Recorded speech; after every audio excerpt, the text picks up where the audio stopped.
Minimalism is the essence of video making. Every piece having a purpose, nothing wasted, just everything in perfect harmony. Right? Nope!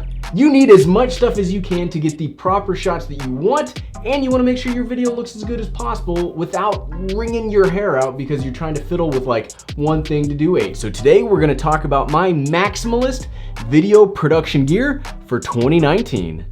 Let's get to it. What's up everyone? I'm the Everyday Dad, and if I can figure it out, you can figure it out. So normally about every season or so, we talk about what is in my camera bag. Well today, since we just very recently switched it all around, I'm gonna show you what I use to make all of my studio YouTube gear, and I call it the Maximalist video production gear because I think everything has its place. Like I have enough gear to cover everything without needing to like scrimp and scrap and like, oh, I'm gonna make this one camera do 1,000 things.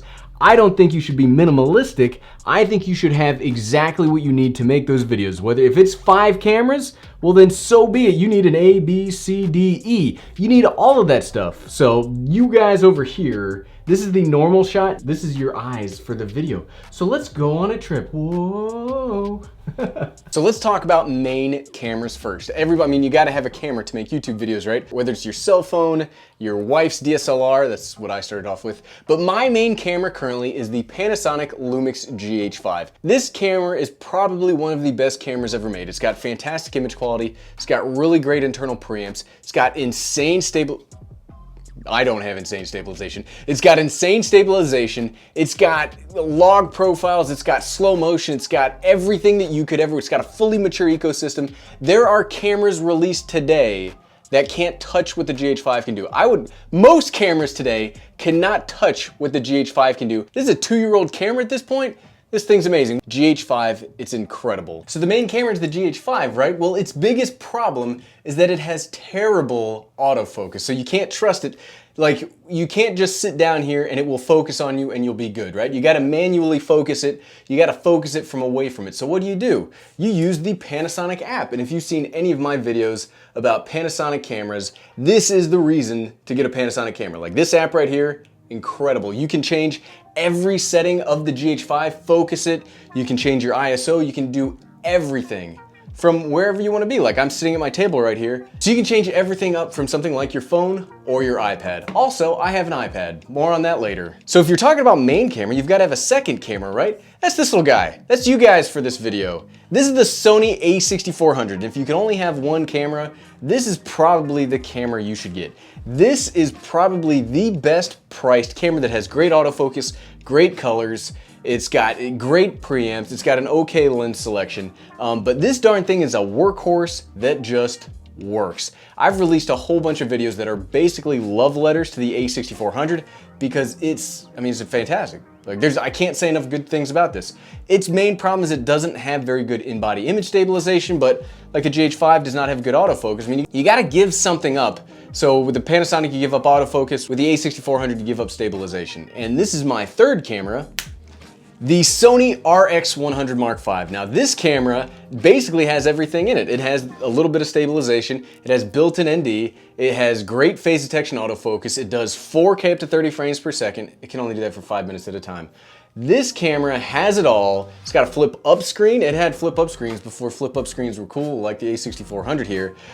This also does slow motion, usable slow motion of 1080p-ish, up to 240 frames per second. It's got 1080p recording. This camera is basically like an all-in-one video studio. I've had this camera for a very long time. I bought this open box from Best Buy. All this stuff's mine, by the way. None of this has been given to me. This is my personal gear that I purchase and I use in basically every single video. But the RX100 Mark V is probably, if you're looking for just a camera that you can take with you anywhere, fit in a pocket, and just get good results, I can't wait for like the 7. The 6 was kind of disappointing. Hopefully the 7 will be a return to form to this kind of camera. Look at it. It's even got a little EVF that I literally never use because I don't use EVFs. Like I don't understand how people use these things. Like, can you even see anything? So those are the cameras, the GH5, the a6400, and the RX100 Mark V. Now you have seen me talk about other cameras, you've seen me use other cameras because I get cameras loaned to me all the time. Through the great folks over at B&H Photo, they let me borrow stuff and I'm really appreciative to that. You'll see here more in a second when we get to the different stations what that necessarily is. But, so we've talked about the cameras, now let's talk about how I set the cameras up. So this, I get a lot of questions about this thing. My little bracket here, whenever you see like an overhead shot in a video, it's generally the RX100 Mark V screwed onto this thing. Can I do this? Oh, I did it without being in my normal spot. It's the RX100 Mark V screwed onto this thing, and then I've got a little light on top of it, so you get overhead shots, they're nicely lit. Because one of the problems is I've got a 1, maybe 2 light system, where this cannot light everything perfectly. I mean, it lights me well enough, but if I want to light a product in my hand, I use this, and this is, what is this? Like 4 or 5 of these. This is a newer CN160, but don't necessarily worry about the name brand of this light. Every company out there makes a light like this. Like this is this one, you can't even see this one. This one over here on B-roll station is a Aperture.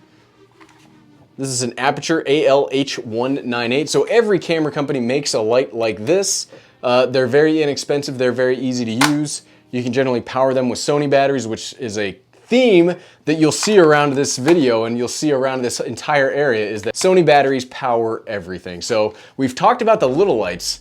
Let's talk about the big light, because lighting, it's the most important, right? So like even now, well, audio is pretty good too, because if you couldn't hear me right now, it would definitely be bad, but lighting. Nothing will ruin your good camera better than bad lighting. So let's hop on over. Woo, woo, woo, woo. You see that stabilization not working? So you might not be able to see it right. This is the Godox SL60W.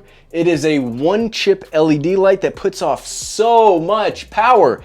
And it's not that expensive, like it doesn't cost that much, which is the best part. Now, this is comparable to like the Aperture 120D, but whereas the Aperture 120D is a very expensive light, I've heard nothing but good things about it. But I'm trying to go for something a little bit cheaper, so I went the Godox SL60W.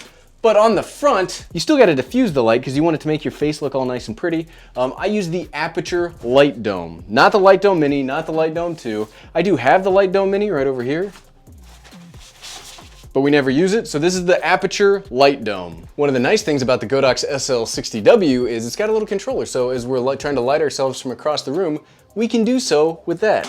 So if you do a lot of product shots like I do, you do a lot of like close-up pictures of cameras, a lot of videos of other gear, you need like a B-roll station. This is mine. This is just like a, oh, we were definitely too close, and you don't need to see like every freckle on my face. So this is my B-roll station. This is just a wooden table that we've had for, oh, I knocked over the pillars of action. This is just a table that I use over here. It is just a wooden table, but to make it easier, because you gotta light everything. Again, lighting is the most important.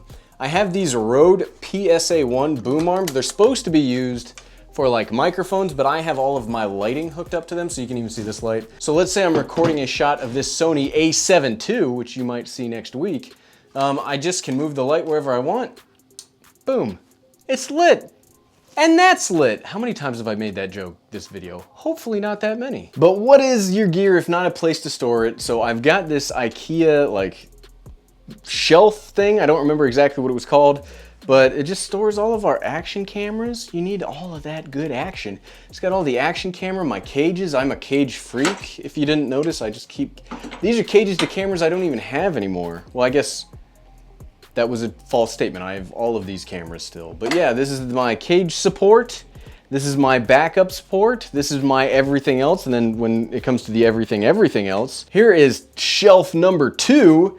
All of the lenses. I use a lot of lenses for the video production. Generally, I mean, I have a lot. I usually only end up using like the same 2 or 3. Like this is the Sigma 16mm 1.4 on E-mount. I use that one a lot. I use the Sigma 30mm 1.4 E-mount. I've got the Lumix 12-35 on the GH5 over there. The other big lens I use a lot for the GH5 is the 25mm 1.7 Lumix. A lot of this stuff is not mine. Like these are Fuji lenses. I don't actually own a Fuji camera. This is the XT30. Probably be talking about that again next week. Ooh, now it's too bright. Now it's too bright. Remote controllers, they're amazing. So let's start talking workflow. I edit all of my videos with Final Cut Pro X. And something I'm trying to work on right now, maybe you can see this, is I just very recently, can you see this over there? This is my Synology DS918. This is a NAS, or a network attached storage. I've got 16 terabytes worth of storage in here because I'm getting sick of deleting all of my raw files. I want to start saving all this so it can make my video workflow easier. So I'm currently trying this all out. Like right now as we're talking, I'm currently backing up and uploading all of the historical everyday dad videos to my own dad cloud. Maybe that's what I should. Man, I hope that wasn't important. So I use the iMac Pro, I use Final Cut Pro X, I have this Synology backup drive. This, I used to use a bunch of these WD, my passports. I've had these for like 2 years now. This one is starting to die on me, and I don't have all of the information off of it, so I'm currently going through a crisis of, as soon as we're done talking, I'm gonna try to recover all of my data off of this. That was one of the reasons why I went to this is a redundant system. I have this set up to RAID 5. I don't actually know what that means, other than the fact that it gives me a fast read speed so I can transfer data fast, but it also gives me redundancy where one of these drives can fail, but I don't lose any data. Whereas this one drive failing, if it fails today, I lose a year's worth of work. So don't always have redundant storage. I'm learning that now. So we're back on the GH5. So I always talk about, like, I'm getting ready to move. I'm gonna have to tear a lot of this stuff down. So my Maximalist gear is not necessarily gonna, oh, and for audio, I totally forgot about the most important part of video. So right now the GH5 is recording with the Rode VideoMic Pro Plus. I used to use the GH5 XLR adapter, and I've had a Mix Pre 3, both of which are fantastic audio devices, but they're just, the Mix Pre 3 needed a battery, another one of the Sony batteries, which was just a pain in the butt to always have to charge and get ready and then plug into the camera. The GH5 XLR adapter is superb. It's an amazing addition that you just like hook into the hot shoe mount and you get XLR and you get really good audio. But it was an expense that I didn't feel I need because I think the audio coming out of the Rode VideoMic Pro Plus is fine. And I've got the Rode, ooh. That's why you always record 2 audio sources, because I'm sure that audio was just ruined. And I'm using the Rode Wireless Go going into the Sony a6400. Hopefully that has not been doing that for too long. But yeah, this is the setup. But you might be moving here pretty soon, right, Everyday Dad? Yes, to the astute viewer out there. So what will be my mobile editing solution? That's the iPad. And we're gonna make a video about this tomorrow, actually, where we're gonna edit a video solely on the iPad. I've got the iPad OS currently installed on this thing, and so I use this for a lot. All of my thumbnails are made with the iPad now. It's my camera controller, as you've already seen, which just makes it insanely easy to use. I would like to move this to doing video editing too. Now that I've got the dad cloud over there, what's awesome is that I can just pull files straight from the internet from there onto here, so I don't even need to worry about all the dongles and stuff. But yeah, the iPad is amazing. So let's see, we've talked about cameras, we've talked about audio, we've talked about lighting, we've talked about computers and editing and B-roll stations and mounts and blah, blah, blah, blah, blah.